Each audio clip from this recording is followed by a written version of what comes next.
Hi friends, அனைவருக்கும் இனிய விநாயகர் சதுர்த்தி நல்வாழ்த்துக்கள். எனக்கு பார்த்தீங்கன்னா பர்சனலாக விநாயகர் ரொம்ப பிடிக்கும், ரொம்ப ஸ்பெஷலும் கூட. ஏன்னு கேட்டிங்கன்னா எங்கள் மேரேஜ் விநாயகர் கோவிலில் தான் நடந்தது. ஸோ விநாயகர் எங்களுக்கு எப்பயுமே ஸ்பெஷல் தான். நான் பார்த்தீங்கன்னா விநாயகர் முதல் நாளே வாங்கிட்டு வந்துட்டேன். நம்ம பார்த்தீங்கன்னா வெள்ளிக்கிழமை ஈவினிங் 5 to 6 வந்து நல்ல நேரம். அப்போ விநாயகர் வீட்டுக்கு வாங்கி வச்சா நல்லதுன்னு சொன்னாங்க. ஸோ முதல் நாளே வாங்கி வச்சுட்டேன். சுண்டல் பார்த்தீங்கன்னா முதல் நாள் நைட்டே ஊற வச்சுட்டேன். ஏன்னா அப்போ தான் நல்லா ஊறும்னு சொல்லிட்டு. அப்புறம் மறுநாள் காலையில் பார்த்தீங்கன்னா எழுந்து வீட்டெல்லாம் மாப் பண்ணி க்ளீன் பண்ணிவிட்டு பசங்களுக்குமே மார்னிங் பிரேக்ஃபாஸ்ட்டு தோசை பண்ணி கொடுத்துட்டேன்.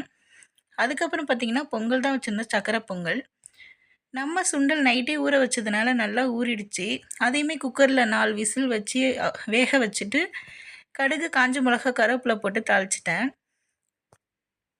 நெக்ஸ்ட்டு பார்த்தீங்கன்னா வெள்ளிக்கிழமை படித்த ஃபோட்டோ பூலாம் இருந்துச்சு, அது எல்லாமே எடுத்து சாமி ஸ்டாண்ட் ஃபுல்லாகவே க்ளீன் பண்ணிட்டேன்.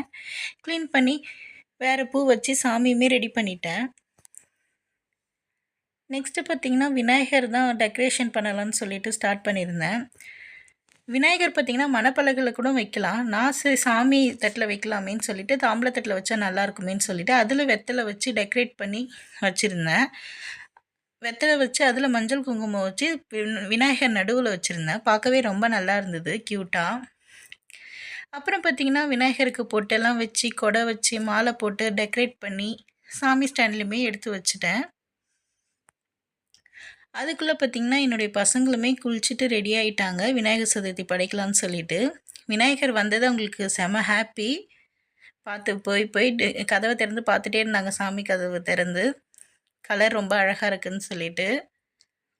அப்புறம் பார்த்திங்கன்னா சாமிக்கு விளக்கேற்றி எல்லாமே ரெடி பண்ணிட்டேன். விளக்கேற்றி இலை போட்டு பழம் தான் வச்சுருந்தேன். பழம் பார்த்திங்கன்னா நான் எல்லாமே கலந்து ஒரு செட்டு விற்கலாம், அந்த பழம் தான் வாங்கியிருந்தேன். அப்புறம் வீட்டில் வந்து சுண்டலை வச்சுருந்தேன், கொழுக்கட்டை, பொங்கல் வச்சுருந்தேன், பொரியல்களை வாங்கியிருந்தேன். எல்லாமே இலையில வச்சு சாமிக்கு பூஜை பண்ணி படைச்சிட்டேன். ரொம்ப திருப்தியாக இருந்தது இன்றைக்கி விநாயகர் சதுர்த்தி படைச்சது. என்னுடைய பசங்களுமே சாமி கும்பிட்டாங்க. இன்றைக்கி டே இப்படி தான் போச்சு.